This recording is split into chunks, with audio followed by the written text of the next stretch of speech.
Hey everyone, and welcome to a very special episode of Cinema Crusaders in conjunction with Comic Crusaders. And I'm about to bring on somebody who is very famous in Comic Crusader circles. He has podcasts, he does reviews.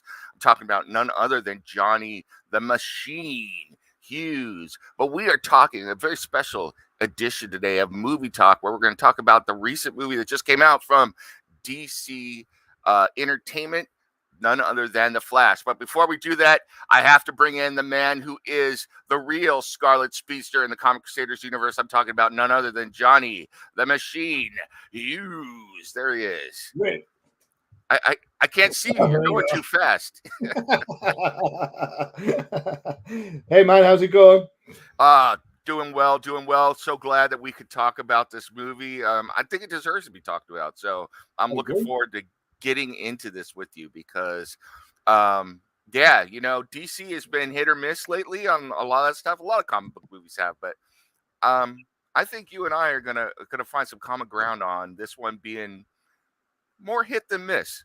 So well, I think more hit than miss is a nice way of saying it. I mean, let's recognize there have been some misses in the movie, definitely. But we were talking before we came on air, and I think you and I were both pleasantly surprised watching this movie. So Definitely, I was really surprised at the heart of the movie, to be honest. I thought, especially from, I suppose, from past Barry, I didn't expect to have that emotional connection to him.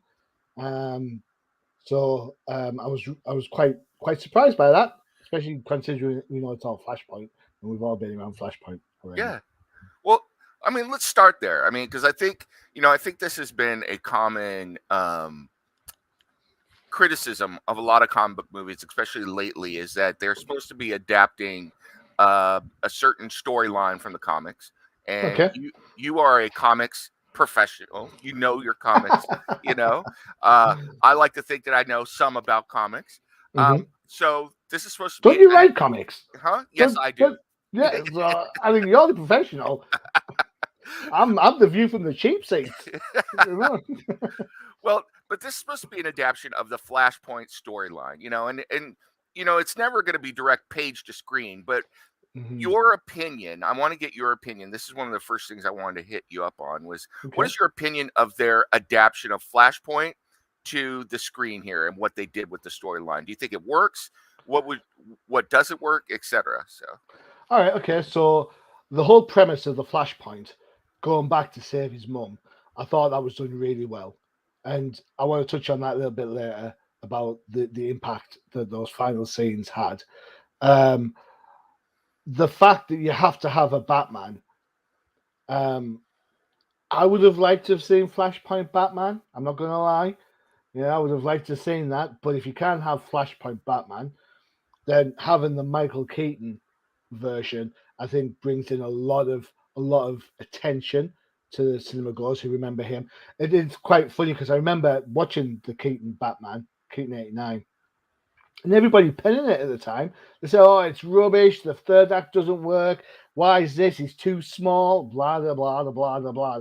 And now it's like, whoa, he's the best thing. Whoa! And I'm like, how quickly we forget. So I thought that worked. Having from a grab an audience point of view, the true comic book fan of me would have liked to have seen Flashpoint. If you're asking me what didn't work. Okay. I wasn't overly keen on the whole Batman, Wonder Woman, Flash little tete-a-tete on the bridge because I mean the lasso only works when you ask a question. It doesn't make you emote for no reason. Plus, correct me if I'm wrong here, but the whole Gal Gadot, Ben Affleck, Batman, Wonder Woman, are they or aren't they romance just doesn't seem, it seems artificial to me. It worked in Justice League, the animated series, and Unlimited, but here it just doesn't seem real to me. It seems like they're completely, like Affleck is completely out of his league. Yeah. Is it really? I think it worked better in I think it works better, and I'm going to say this, and people are going to hate me. I think it worked better in the Josh Whedon cut of the Justice League. Okay. Okay. I don't think it works so well on the Snyder cut, primarily because I think Snyder wasn't focused on Batman. He was trying to create the larger universe, which is why we get so much Flash and so much Cyborg. But and you're right, you're absolutely right about the Justice League cartoon. It works in the Justice League cartoon massively. So yeah. But this time it did feel a bit fake, a little bit forced, you know. When I mean in the Justice League he's sending her the photo of Steve, he's like, you know, he's sharing information with her and stuff. The flirtation in the Man of Steel movie, all of that's brilliant stuff. Yeah. You know, but when he puts on his cowl, he's like, I'm a Now, real quick before we move on and get into some more depth here, back to the Flashpoint storyline. So you talked about if you can't have Flashpoint Batman, so if we can't have Thomas Wayne, you like Michael Keaton. But I have to ask you a question. For the normies out there, the people who aren't into the comics, do you think that Thomas Wayne could have made sense to them? Or is it something that we as comic fans would have loved, but it never would have worked for a general public? What a great question. That is such a great question. And the answer is, unfortunately, non-comic buying public who might be watching the show, you're all idiots. But seriously, you're still idiots. No, I'm not.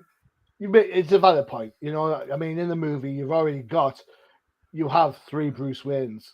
All right. Having one of them be someone who's not recognizable could be, for a lot of people, a stretch too far. And I'm going to say this, and she'll kill me for it, but my wife, every time we watch a Star Wars movie, my wife turns around and says, "Is this the one with the teddy bears in?" And I say, "Sweetheart, we never watch the one with the teddy bears in. Never watch that one." But then I have to try and explain where it fits in the timeline. Right? So where does Rogue One fit to A New Hope? Which one's A New Hope? Is that the one with Darth Vader? So I get it. Having a Flashpoint Batman, Thomas Wayne Batman, would probably be a step too far for people who aren't comic book familiar. That said, as I said earlier, having Michael Keaton in the movie does bring a sense of homage to things, you know, and a whole bunch of people will be like, "Oh, I'm going to watch this because it's got Michael Keaton as Batman in," you know, and it's probably the only chance you're going to get to see Old Man Bruce by Keaton. Because absolutely, this movie is absolutely will be satirical and topical. This movie sinking faster than a Titanic direct submarine. I think that is unfortunate because I just don't think it deserves all the hate that it's getting, you know, and there is, you know, there's a big old huge hot potato out there about the movie that we're going to address in just a second, you know, which I think is part of it, but I don't think it's the largest part of the reason why it's sinking. So I do have to say, when you were talking about your wife, look at this. Wepa, what's up? What's up? My wife was exactly like that for the longest time, and just recently, like, my girls and my son have always been into, you know, the stuff that I like and everything, but we were watching something and we were talking about Star Wars, and I referenced episode 4, and I said, you know, in Star Wars, blah blah blah blah blah happened, and my wife looks at me, she goes, "Don't you mean A New Hope?" And I was like, "I've never loved you more than I love you now." So, see, Nam, I'm really sorry, but like, I'm of a time when it's not A New Hope; it's just Star Wars. Well, this is true. Yeah. So I mean, all this New Hope, shenanigans thereafter. I remember Star Wars when there was no chapter number to it. So what can everybody's talking about my stash. You know, people are calling me the new Cheech over here in SoCal. So, you know. Okay. Yeah. So let's do the elephant in the room real quick and go to the actor behind the titular character, Ezra Miller. So, you know, I want to hear what your thoughts are, A, on his performance. You've hit on it a little bit already, but B, about the baggage that he brought with him into the movie. And do you think that it was ever conceivable that they could have cut him out of the movie and done something else? I will say, for me personally, that if you're going to release this movie, it was already in the can. There's no way you could really remove him from the film, but it is what it is. So, Batgirl. Sorry, something caught my throat there. yeah. Sorry. Yeah. Right. Okay. So it's a great, some great questions. Let me kind of boil these down a little bit. Their performance is their performance in the movie, I think, is the present Barry is on point for the Barry that we're familiar with through the Snyderverse. I think the win of the movie is younger Barry, definitely. Okay. And the contrast between what someone knows and what they should do versus having to learn it themselves is a nice little piece of the movie. I do think the movie, just to go back a smidge, I do think the movie does miss Professor Zoom. Absolutely. Or the Reverse Flash. I know they have a version, but I would have liked to see the yellow, As for baggage, all right, okay, so I'm not getting into the they said, she said, he said, they said thing, right? Yep. Ezra's allegedly done some stuff. Correct. Right? And that's in the news. So no matter what they say, and I think it's worthwhile that we stress that word, allegedly. Well, Yeah. I'm not a lawyer by any stretch of the imagination, but I'm not getting sued from the States. Do you know how much our lawyers cost? Though I will say this, there is a massive, massive double standard in play. How is it you can accept one actor's alleged misdemeanors and foibles and elements of which Miller has stated mental health was an issue, and mental health should be respected no matter what your profession, whether you're writing reviews, whether you're on pods, whether you're a film star or whatever. It doesn't. Your occupation shouldn't matter to that. If you need mental health help, you should be able to get that mental health help. Yet, what's her face? Mira, Amanda Heard. True. She gets bombed out of Hollywood like nobody's business. All because she got kicked right the hell out. So all because she had a fight with a fella. I'm like, so where's the double standard? It's a double standard. It's massive, and it does, for me, it does shadow future Ezra Miller projects. I spent the longest time the week before going to see the movie by telling everyone, I'm going to see the new Batman movie. And everyone's like, did you Batman movie? I was like, The Flash. Sorry, yeah, The Flash is in it too. As for how to get out of the situation, well, to me, there's a dead easy way out of this. And they kind of did it at the end already. Spoilers to follow. But I don't understand why they didn't just flashpoint Miller into Grant Gustin at the end of the movie. Amen. That would have been that nice little end credit scene. And that point, no one's saying you have to do a Grant Gustin movie. Grant's been in the news. He said he wants to spend time with his family. He's done with making TV shows for the time being. He's done with doing The Flash. And you know what? I tip my hat to him. But people like Melissa I can't say her surname. Is it Benoit? Benoit, yeah. Yeah. Melissa, Stephen Amell, and Grant Gustin have kept the DC torch burning whilst Marvel have been dropping their plug-and-play movies where any other character could be any other character because they all sell the same joke. Yeah. Then they've kept the DC light burning, and I think it would have been a nice element considering all the Easter eggs going on. None of the CW people were involved in that. To have Grant as that person, just for if this is a send off, then you don't need to worry about Grant Gustin being in the next Flash movie, because it's a send off of the Snyderverse. But yeah, I will say the scene in the supermarket towards the end of the movie worked really well. My wife, we lost her mum a few years back, 2019, and I looked over to see her quite caught in the moment, And I have a friend, Alan, who probably is not going to thank me for this. Um, and he admitted he works for my wife, as does his wife.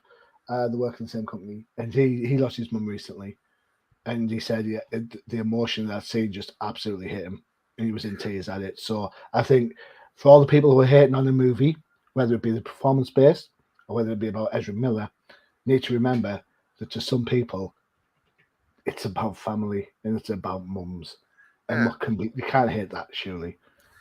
I wrote online that I said that is it a perfect movie? No. Is it a Yeah, fun movie? Yes. yeah. And it made my kid, who I went to see the movie with, my daughter, laugh, cry, squeal in excitement, and be excited, literally and genuinely excited for a whole host of characters, including Supergirl, who we're going to get to in a moment. But Mm, so it's like if you could do that for my kid, then you get a thumbs up from me. cool. So and but yeah, going back to the Flash real quick, couple things from me.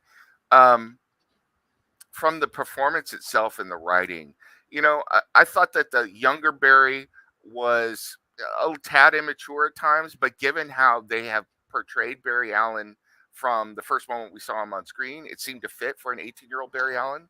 You also You got to know, think that this younger Barry Allen has been cajoled all his life. His mum's true, been there, true, right? true. Present Barry didn't have that, so there's Yeah, always going to be a sense of I don't want to say entitlement because that's the wrong word. There's going to be a sense of contrast between living the perfect happy life where your parents dote on you versus hmm the one where your dad's in jail, your mum's dead, you've got to fend for yourself, kid. So hmm there's going to be like a yeah. bit of a Well, contrast. but the thing that really stood out for me for Ezra Miller's performance and for the character and the writing itself was the fact that if you look at Barry Allen, the older one, from the moment we first saw him to the last time we see him in this movie, presumably that's the last time we'll see Ezra as the Flash. The growth, the character arc is humongous. I mean, Mm, he's taken on responsibility. He's taken on a new seriousness. Um, he's still got that heart, which I think goes with a Flash character, any Flash character, especially and Barry Allen obviously has that because of what happened to his mother and everything, and mm, working as a CSI and all of that is in there, and it felt like a genuine Flash, even if mm, Ezra Miller's not my favorite Flash performer. So mm. I thought that was well done. What do you think about that? I agree. I think, as I said from the get go, I think it's the heart of the movie, the emotion aspect. You're absolutely right. Then he does go. The he Barry does go through that whole journey from being the kind of um, Joker. No, not that Joker.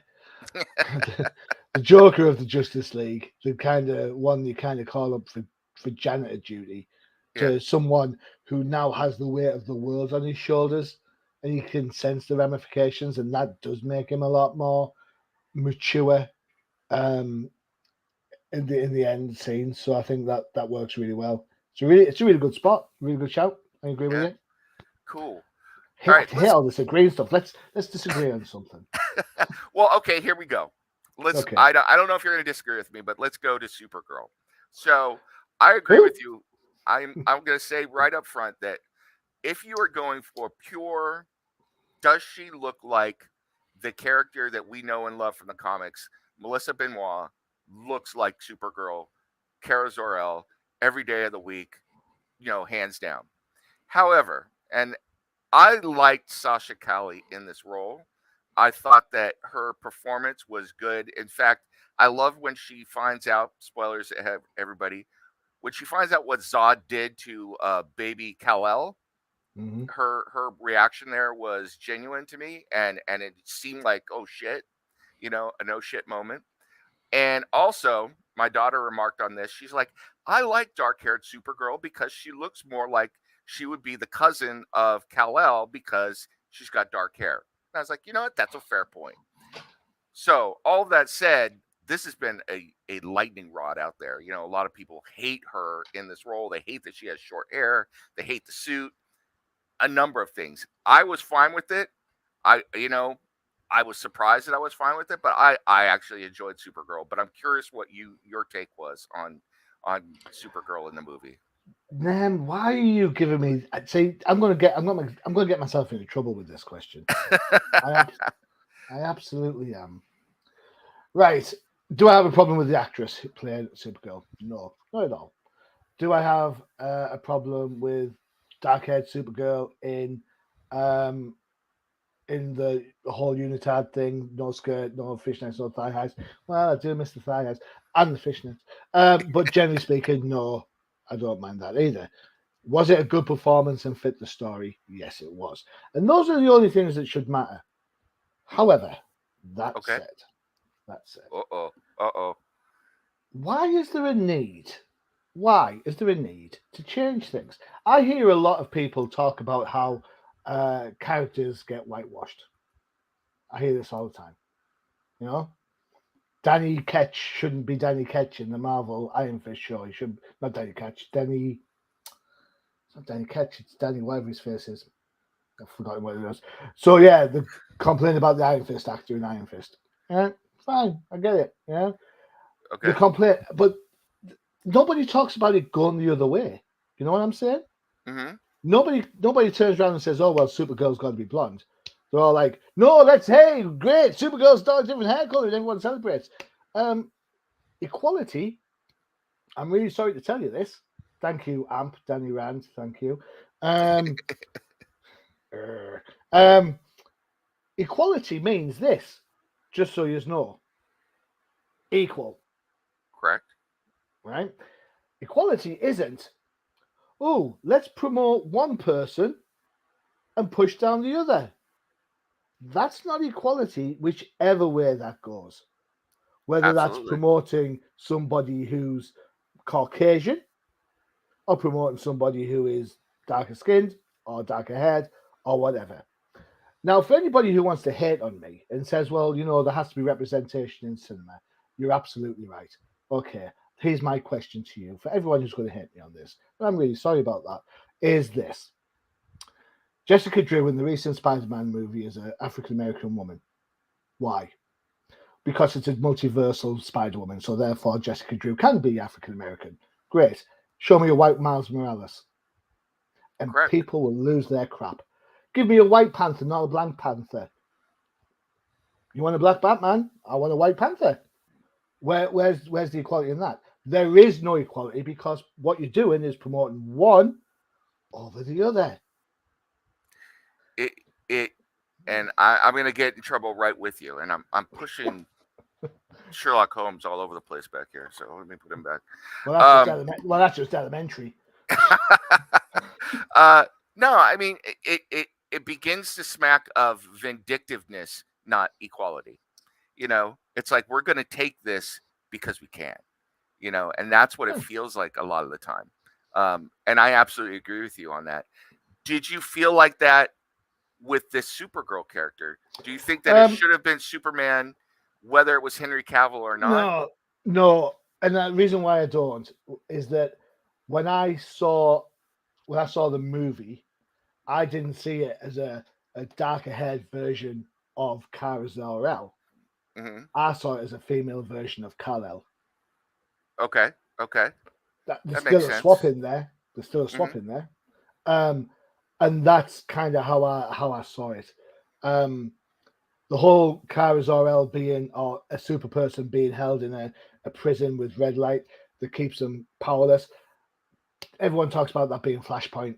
No, Holy Terror by Alan Burnett and Norm Brayfogle. Go and check it out.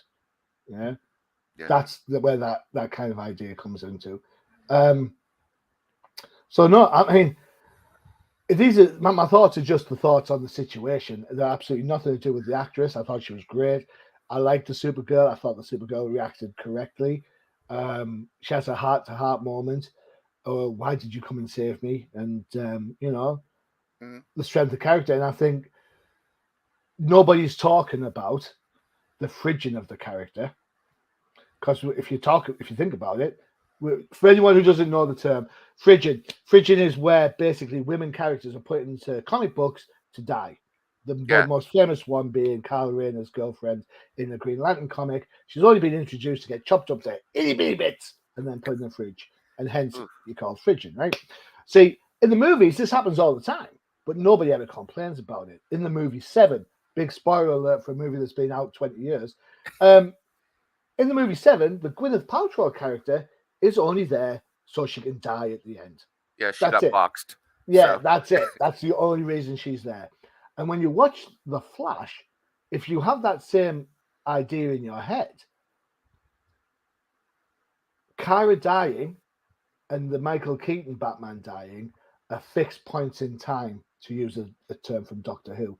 No matter what they do, those two things are consistently happening. Right? True. But therefore, has she not just been introduced to be killed? Isn't that frigid? Yeah. Why is no one complaining about that? Well, that begs the question then. And my daughter and I were talking about this the whole time home. We wish they hadn't killed her. We would have loved to have seen more of her in the future. So I agree. I think the performance is different to Melissa's. Absolutely. Is it still compelling to a point? Yes, it absolutely is. I will say the CGI on her hands made her hands look like she could like pick up 14 Don't worry, footballs. we'll get to the CGI in a little bit. So, she could like bounce a bloody what do you call them, wrecking ball. The hands were huge, so huge. But I think that's my take on that. I thought she was great. I don't see the furore about her being a dark-haired Supergirl, but if you're going to go down that route, then you need to start talking about the other aspects that I mentioned. That equality works both ways; it doesn't work one. It's it's interesting to me. You're talking about the characters or replacing characters, everything.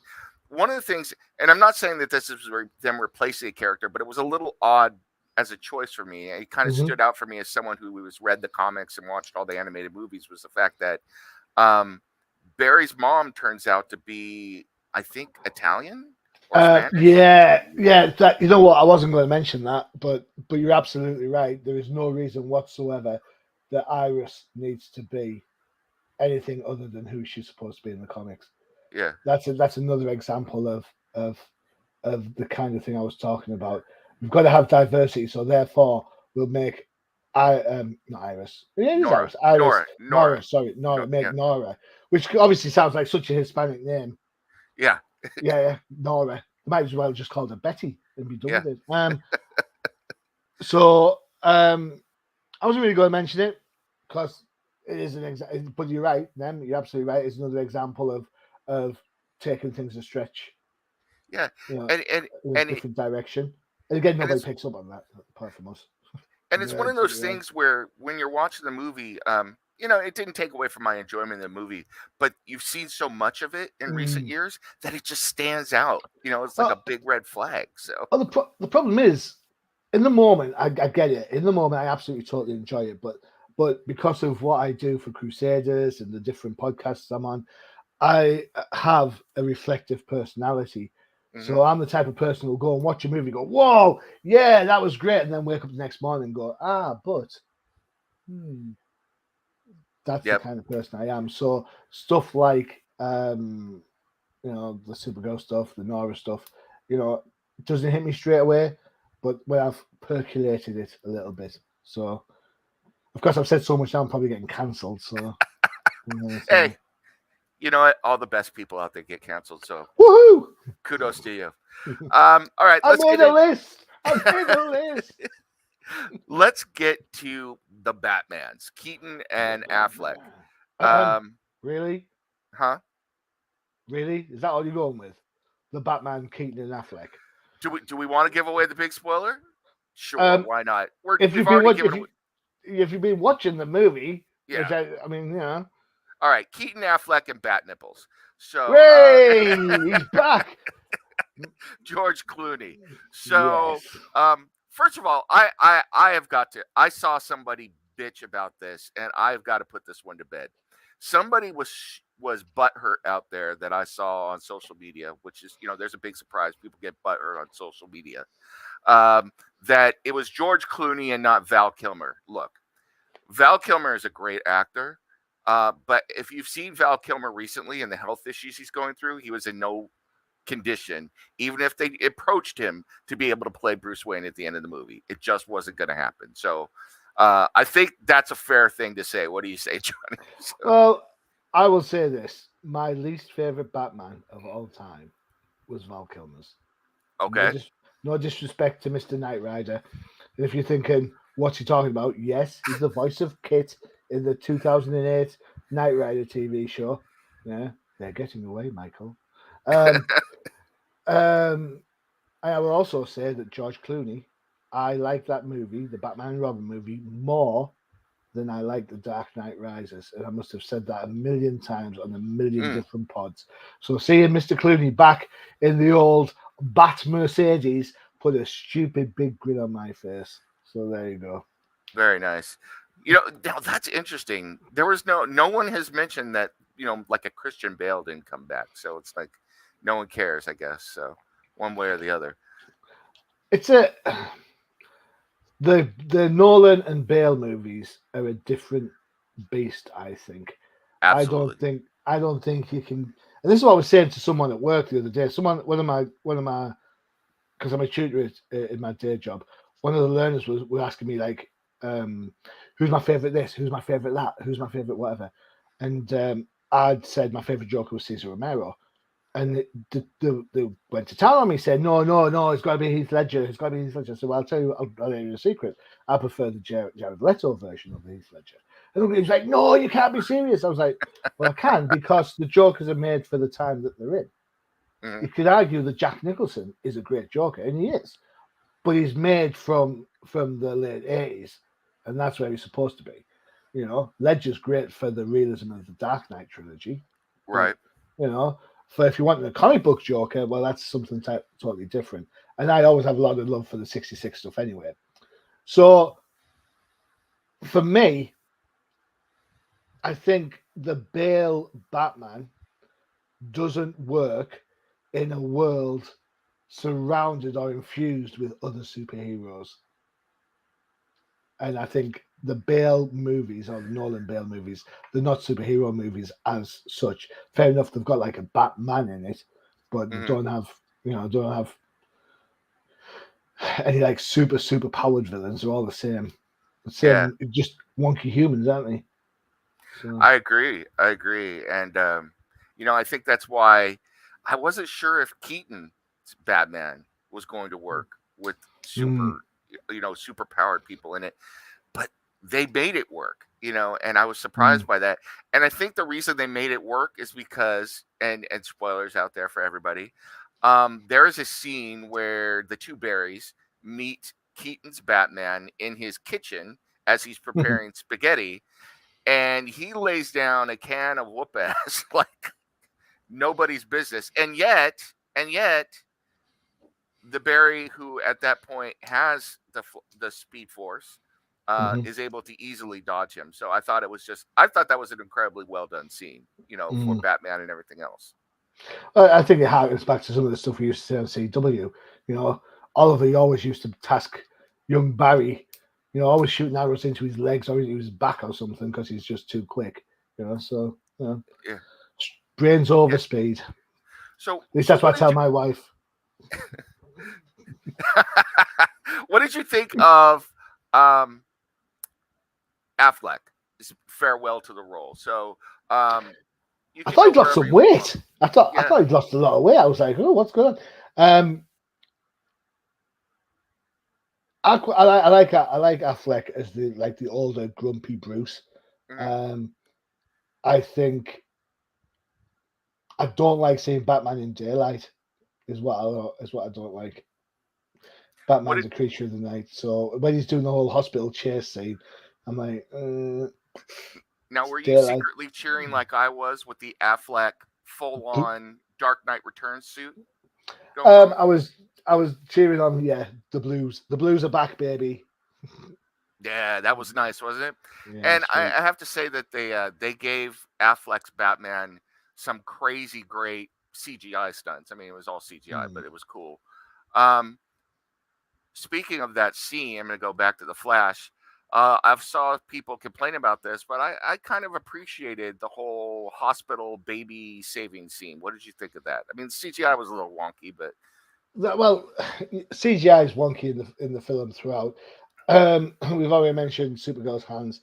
The whole speed bubble thing was was dodgy. How he runs, he seems to take one step, and then travel this distance. It's like yeah, surely that's not how speed works.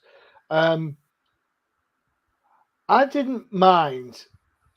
I didn't really mind the whole baby scene. I have no major qualms about it, and I think if you're going to start nitpicking that babies falling shouldn't be moved quickly because their head neck will snap and because their heads are too heavy to be supportive and therefore die, then I think you need to stop watching superhero movies yeah. because you're watching about a movie about a man that runs really, really fast. That It's doesn't happen comic book. either. It's Yeah, comic come book on. logic. Come on, Give your head a shake. Do this. yeah, And then go and watch it. Don't shake it too hard. Because in the real world, you give yourself a concussion. But in the superhero world, you're fine. yeah, So it was what it was. It's like a comedy thing. It's supposed to be like a hardy ha because he's getting the diaper end of the job, if you yeah, want to put it that way. Um, so I don't have a problem with it. Was the CGI perfect? No. Is CGI ever perfect? No. That's why Star Wars, if you want to call it A New Hope, will still look so great because it's models. Thank you very and much. and and here's the thing, it's like people complain about the CGI, and we're gonna get to that in some more depth in a minute. But it in the moment, the movie was good enough that I lost myself in the movie and had a good time. I'm Yeah, like you. On reflection, when I look back on it, I'm like, yeah, that CGI was pretty wonky, but it yeah, didn't yeah, take away from my enjoyment of the film. So, and yeah, I agree with you. It's like if you are over analyzing this stuff to the point where you're like complaining about the physics of baby's head and stuff, it's like go watch something else because go, yeah. Go and watch Grey's Anatomy. Go yeah, on. It's on Disney Plus, all 19 seasons. Knock yourself out. Watch out when Derek dies. yeah, exactly. So that's so Affleck's Batman. What about Keaton's return and then farewell to the role? Do you think that he was good coming back as Batman? Do you think he was effective as Batman? And what did you think of him ultimately dying? So I was all right with all of it, apart from one small aspect.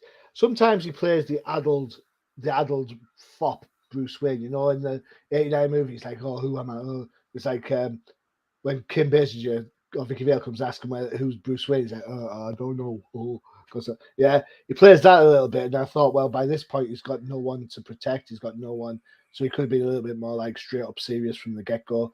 Very right, much like, and I think they try to channel the late great Kevin Conroy in Batman Beyond. Um, good luck with that. yeah, It wasn't going to happen. Conroy's a god when it comes to the Batman.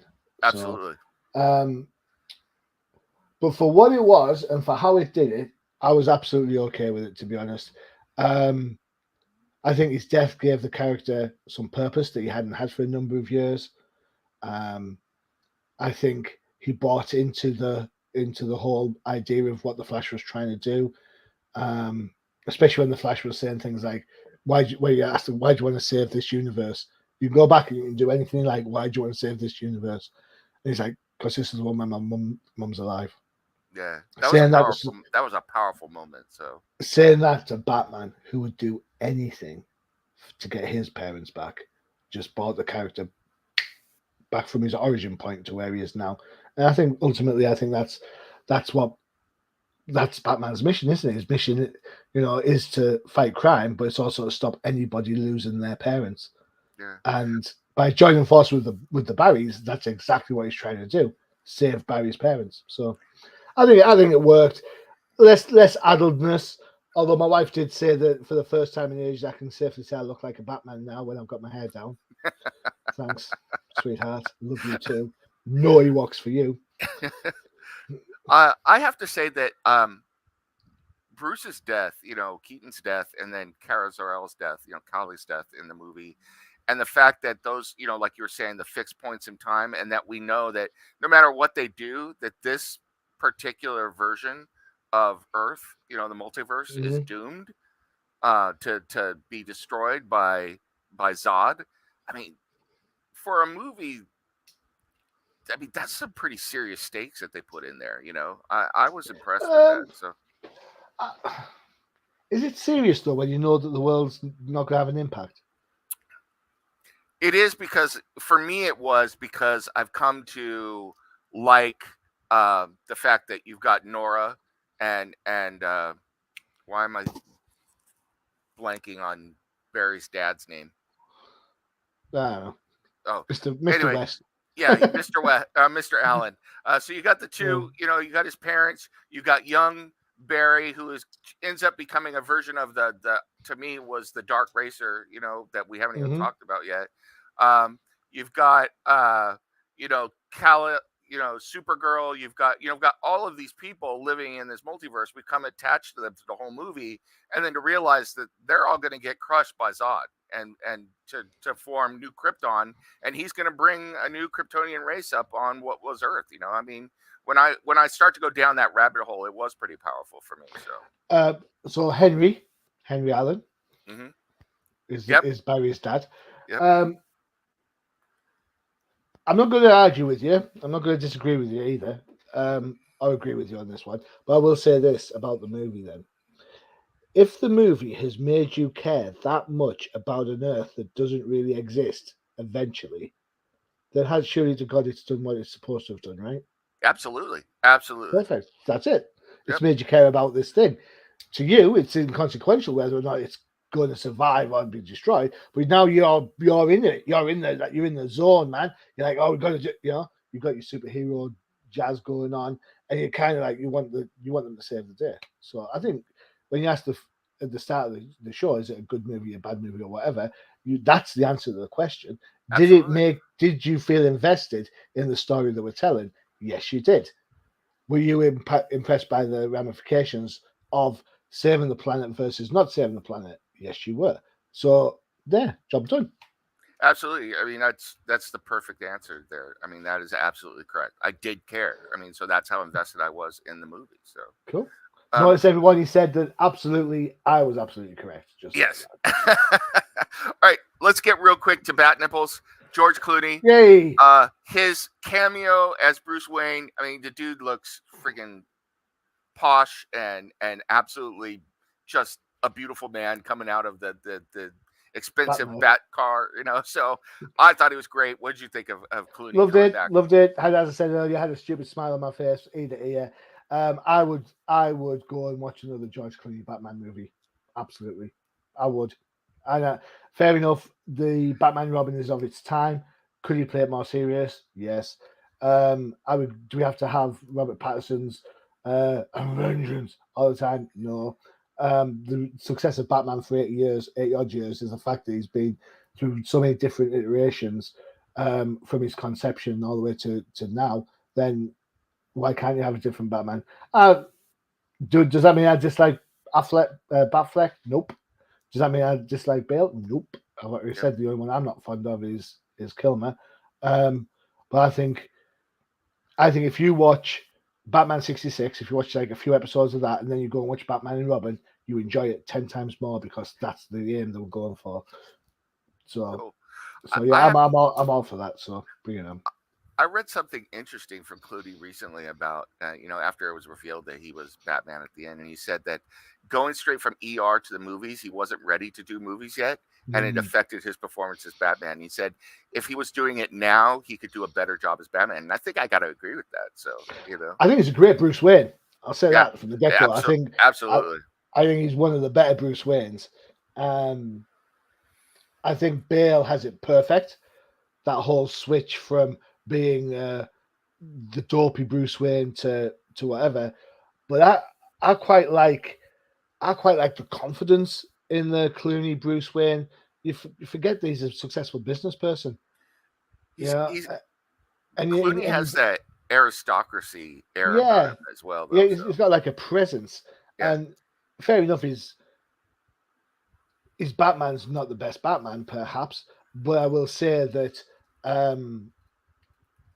he has probably. How are you spelling horrible? He's probably the most caring of the Bat people, because he goes out and saves Freeze's wife. He saves Freeze. He then saves Alfred. Okay. Oh, all right. Get my type of fingers ready. Here we go. Now you brought up Alfred. That is one thing that I kind of wanted. You know, it wasn't necessary, but I wish that they had shown, just for, I don't know, to make Nim a little nostalgic and get a little tear in the corner of my eye. If they had shown me Alfred's grave or something, and Bruce talking, Keaton talking to Alfred or something, that would have been nice. But weed and keyboards don't mix. Keaton. Yeah. All right. Real quick, I do want to get to CGI, but I remembered something that I did want to talk to you about. I've got a topic as well. So okay. You do yours first. Well, the Dark Racer. Did you get that same thought there, and did you geek out a little bit seeing that, or was it just me? I was disappointed. I was like, okay. But I mean, you talk the Dark Race. This is supposed to be the Dark Race from the Dark Metals thing, right? Yeah, yeah. Mm-hmm. Yeah, I've already seen it on the Flash TV show. Oh, okay. I've already had it. It was Batwoman, wasn't it? It turned into the Crimson Race or Dark Race or whatever. I'll admit, I stopped watching the Flash TV show a long time ago, so I didn't see it. So. Get out! Out! Yeah, I don't know. So for me, and again, you know what? I'm a little bit jaded. I am probably the only person I know who absolutely detests the Dark Metal storyline. I know this for a fact. I have heard this many times. Batmanium. Give your heads a shake. All right. Let's get off of that. We don't want to make Johnny Hughes have a headache. What was the topic you would like to get to? Easter eggs. What was your favorite Easter egg? I will say right now, I was going to go. All right. My favorite Easter, I'm going to do two. Okay. Is that okay? My second favorite one was, I loved seeing the Nicolas Cage Superman, because it was crazy and it was something we've heard about for a long time, and I absolutely loved it. My favorite, absolute favorite, was George Reeves Superman with a why am I blanking? My brain is not working. Maybe I'm on weed too. The Flash running by, Justice Society Flash running by. Okay. Yeah. I love that. I saw that and I was like, how the hell? I was like, I don't want them to do AI actors, but I want an old Justice Society with that Flash and a George Reeves Superman so bad. I can't even say how badly I want to see that. So that scene's erroneous, right? Because don't they use the actor from the Flash to be the Jay Garrick character running by? Yeah, but he's not Jay Garrick. That's Hunter Zolomon. Jay Garrick actually turns out to be John Wesley's ship. True. So I remember that. I did see the Flash that far, so that's a swing and a miss. Yeah, I like the idea, but it's a swing and a miss. Okay, I will give you that. I did like you're absolutely right, but it was cool on screen. So all right, so if you gone for two, I'm going for two. Okay. One's quite one's got a lot of hate and one's nobody's even talking about, so there you go.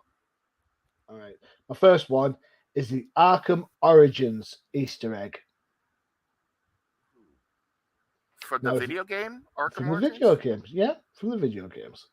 Now, if you play Arkham Origins and you're in your bat plane, zooming along to your jump points or whatever, sooner or later, Batman gets ejected down into Gotham.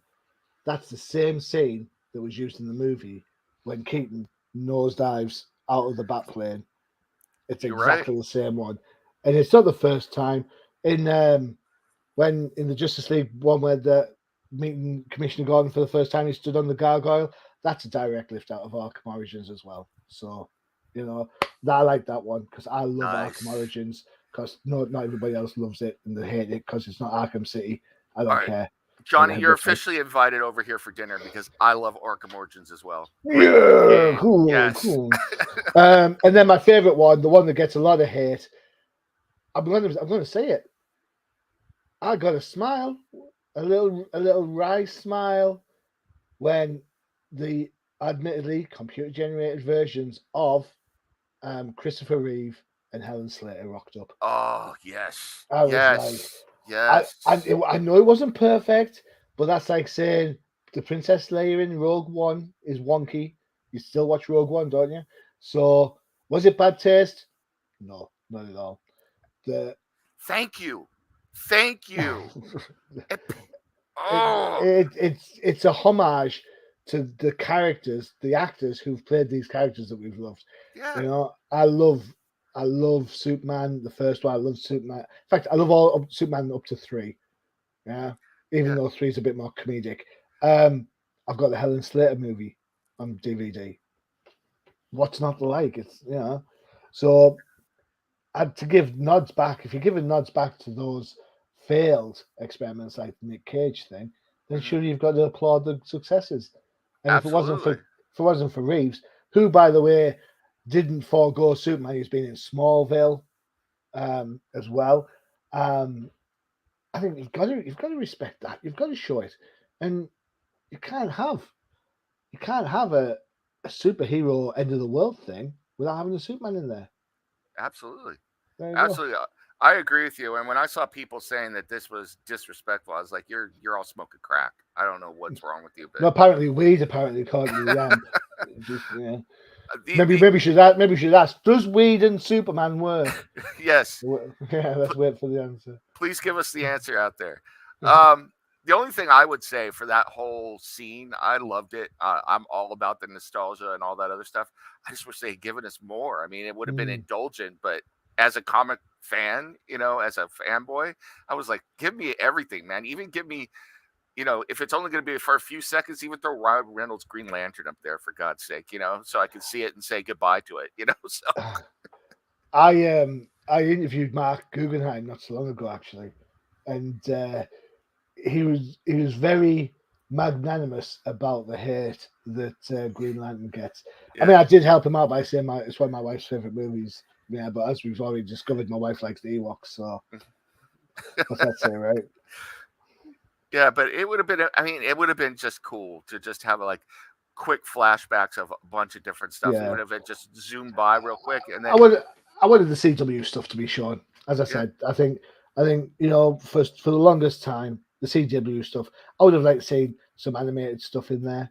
Just a kind of nod. All right. But it's hard to get it all in, man. I got to tell you, you will be so proud of my daughter.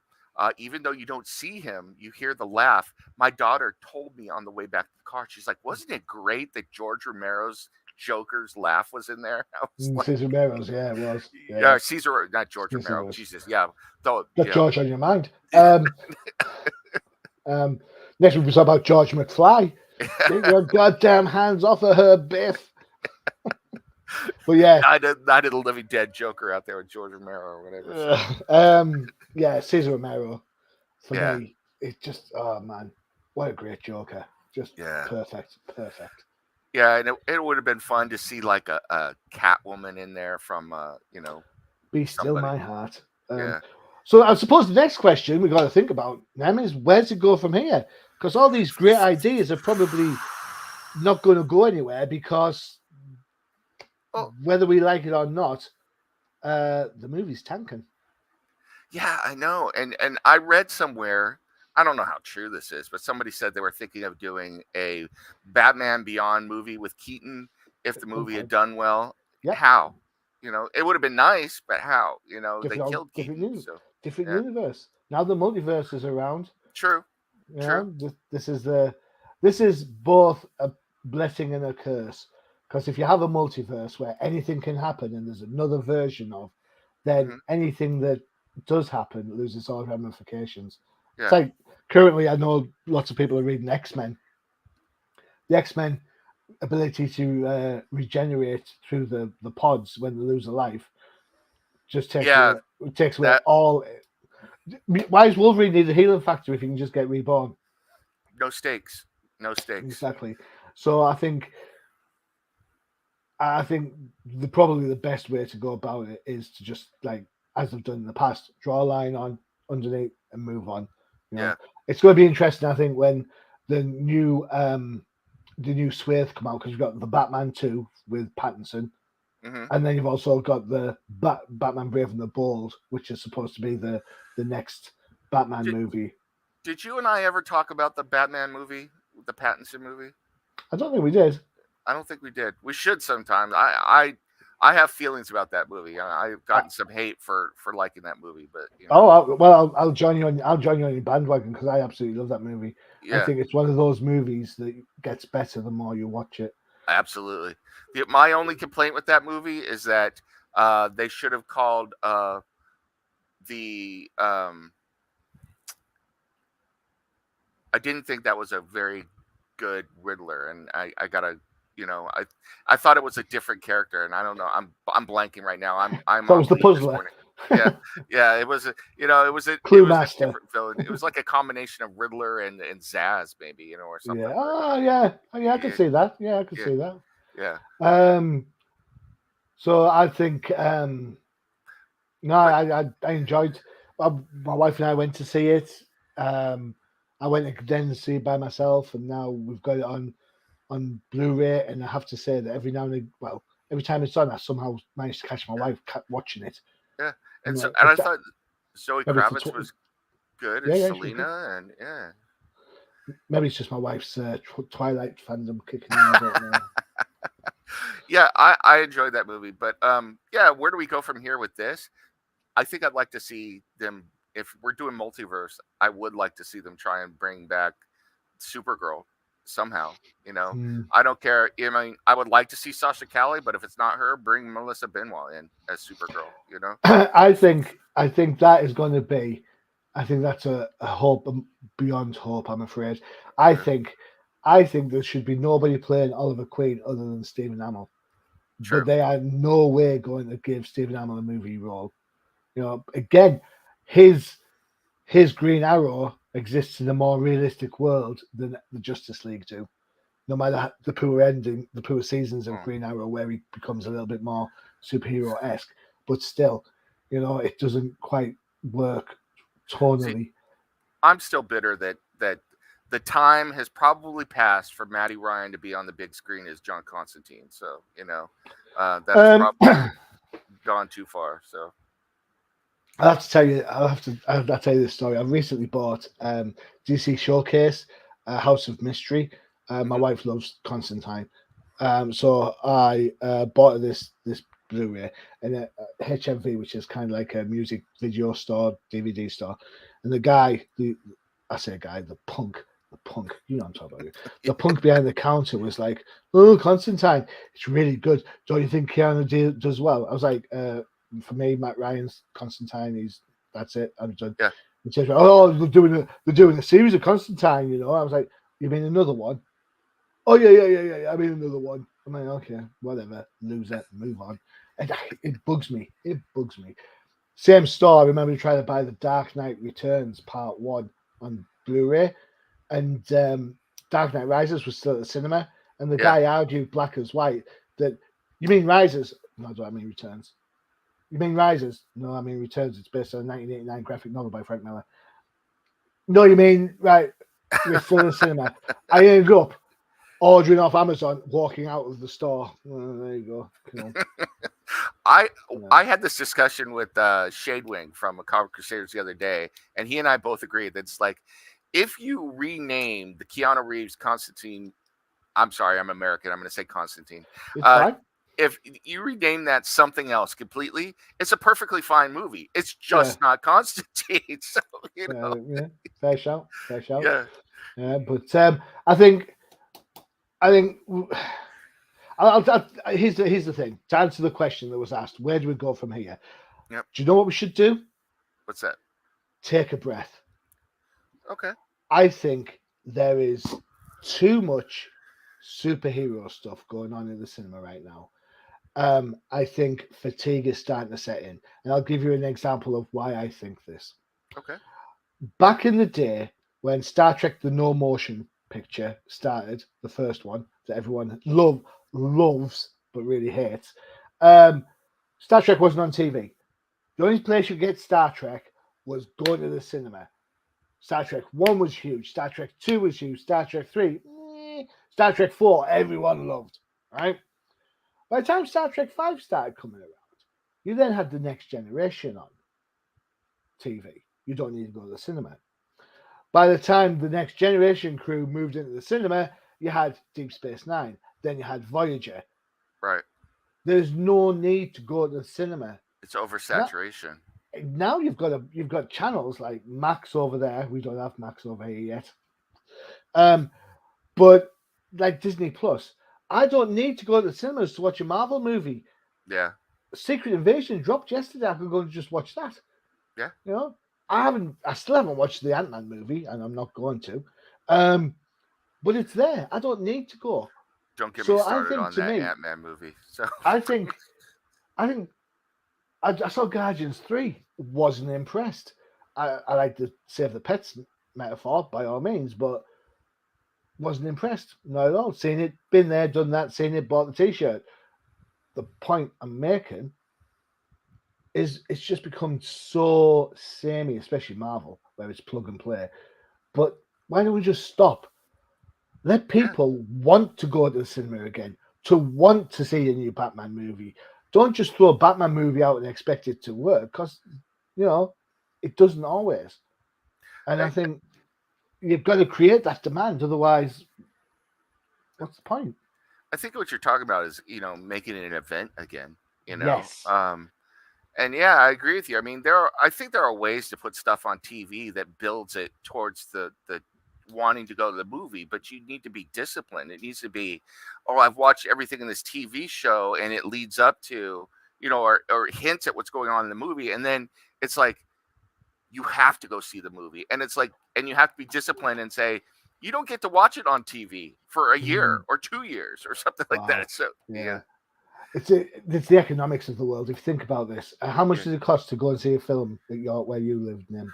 Yeah, for just my daughter and I to go see the movie, just the tickets to get in was, you know, $40. So 30. Really? Yeah. Oh, we got to buy one get one free. We got ours for £12. So woo. Right. Okay. So $40. You buying concessions? Yeah. You buy dogs and popcorn and stuff. Yeah. So what's that? That's another $40. We snuck candy in, so we didn't have to do did. that. But we got drinks, and just 2 drinks. Look, check this out. Just 2 drinks was another $14. Right, so that's $54 to go and watch the Flash movie. Yeah. Now, when the Black Widow movie drops on Disney Plus, they say you can get it early for £20 or for $20. Mm-hmm. Now, for your $20, you then make that an event in itself. You invite your family around, your daughter's boyfriends around, your brother, whatever family who want to watch it. All of you sit around and you watch and it's a big TV, because TVs are big and fancy nowadays, not one of these little things like this. You know, it's like bigger than my arm span. And you've got the surround sound in your house and everything. Everyone brings some snacks. And I'm in my 50s. I can pause and go to the bathroom and come back. Exactly. So you can then do all that, and you can then have a shared experience with your whole family. It's only cost you $20 because they're bringing all the food. Which one would you rather do? Exactly. Sit with your family and watch a movie for $20, or go and sit next to some sweaty dude with BO for $54 when he slurps out the wrong Slurpee cup and takes your Coke instead of somebody else's. Yep. You're right. Which one do you want? So it's the economics as well, to be fair. But you're absolutely. I agree with you. There have to be places like the streaming sites, whether it be Max, Paramount, Disney Plus. They have to be disciplined, but they can't, because they've got so much money invested in these movies now. You know. So I think sooner or later, superhero movies, the market's going to drop out of it. And I think that's part of the reason why CGI is so bad, because CGI houses just aren't putting the effort in anymore. Well, not only that, I think, and this is, you know, we'll wrap up in a second, but I think that they're introducing characters willy-nilly without introducing people to them, you know, and the perfect example is the Blue Beetle movie that's coming out. I know who Blue Beetle is. I like Jaime Reyes and everything, but to the normal person, they have no idea who this is. You know, I had someone tell me, it's like, oh, it looks like it's DC's version of Iron Man. And I'm like, my head wanted to explode, but you know, what am I going to say? I heard that about Exo Man of War, where the comic mad.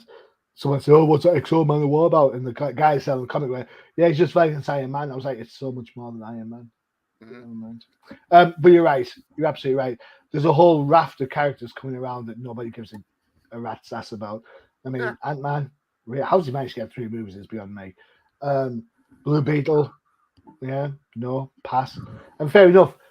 I think you can capture lightning in the bottle once with people like Groot and Rocket, but you can't capture it every time. Well, and people keep saying, I hear people argue this, like, well, Captain America was a B, a B tier character when, or Iron Man was a B tier character in the comics, and then everybody cared about him. Yeah, but that was the only movie out, so nobody had any choice but to watch it and care about it. So I would argue that both Cap and Iron Man would never just be characters. If you look at I agree, but the people who say that just they're pardon the phrase, the Johnny come latelys who think that Thanos is pronounced Thanos. Yeah, I agree with you though, and it's like the days of back in the day when it's like you got, if you were lucky, you got one comic book movie a summer, and so you consume that movie like you were eating your last meal or something, that those are gone. I said the same about Star Wars, to be fair. Back when then you'll be the same. Back when we were kids, you got a Star Wars movie in 77, you got another one in 81 or 81, you got another one in 83, and that was it. That was your lot. Now you've got like, oh yeah, there's a Star Wars movie and an animated show and a TV show, and another TV show, and another animated movie, and another animated show, and now there's another movie, and you're like, what? Yeah. And that's Star Wars, and then Yep. Do I get excited about new Star Wars movies? Not particularly. Not because I don't like the tone or anything, because in my head, I've said this before, Star Wars will always be and should always be a kids' movie. It's us that's changed, not Star Wars. I just don't get excited anymore because there's like umpteen of them. Yeah. I tell you what, it's been interesting though. My wife started watching Rebels again, and I like watching Rebels through her eyes because she gets right into it. She's like, what's going on? Is he going to become a Jedi? What's happening there? Yeah. When's that? That doesn't look like Darth Vader. And then the question comes, are there Ewoks in this? And that's what it's doing. Yeah. It's just, I think you're exactly right. It's just so much of it. I mean, I remember, whether you like them or not, I'm not a huge Fantastic Four fan, but when the first Fantastic Four came out, I was in the theater watching it because it was a comic book movie, so I was I gotta see it, so. Yeah, you're absolutely right. So, all right, man, this was a great discussion.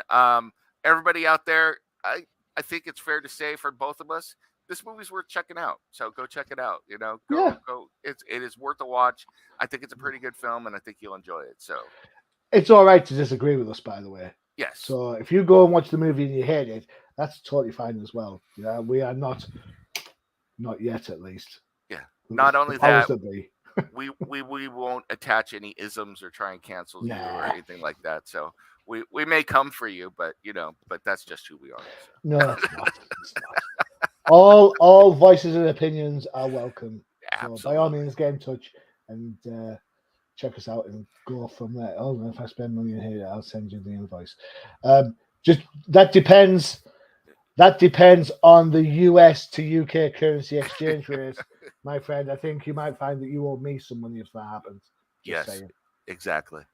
So thank you, everybody, for watching this special episode of Cinema and Comic Crusaders Movie Talk about the Flash. And until next time, for the invariable next comic book movie comes out, which was probably tomorrow. This has been us talking about the Flash. We'll see you, everybody. Bye. Adios.